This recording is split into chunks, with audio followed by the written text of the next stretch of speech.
நம்ம இந்த உலகத்தில் எல்லாருமே தேடி ஓடிட்டு இருக்கிற ஒரே விஷயம் சந்தோஷம். அந்த மகிழ்ச்சி எங்கே இருக்குன்னு தெரியாமல் தான் பணக்காரனும் ஏழையும் அந்த சந்தோஷத்தை தேடி தேடி ஓடிக்கிட்டு இருக்கான். புத்தர்கிட்ட ஒரு நாள் அவருடைய சீடன் கேட்குறான், ஏழையும் சந்தோஷத்தை தேடி ஓடுறான், பணக்காரனும் சந்தோஷம் எங்கே இருக்குன்னு தேடி ஓடுறாங்க, அப்போ சந்தோஷம் எங்கே தான் இருக்குது சாமி அப்படின்னு கேட்டப்போ புத்தர் ரொம்ப அழகாக ஒரு கதை சொல்கிறாரு. ஒரு பிச்சைக்காரன் ஒரு காலத்தில் வாழ்ந்தான். அவன் கடைசி வரைக்கும் பிச்சை எடுத்து நொந்து நூலாகி தான் செத்தான்.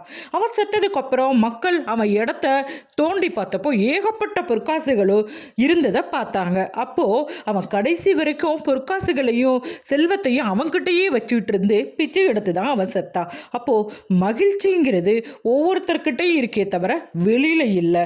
இதை ஏழையும் உணர்ந்தனும் பணக்காரனும் உணரணும்.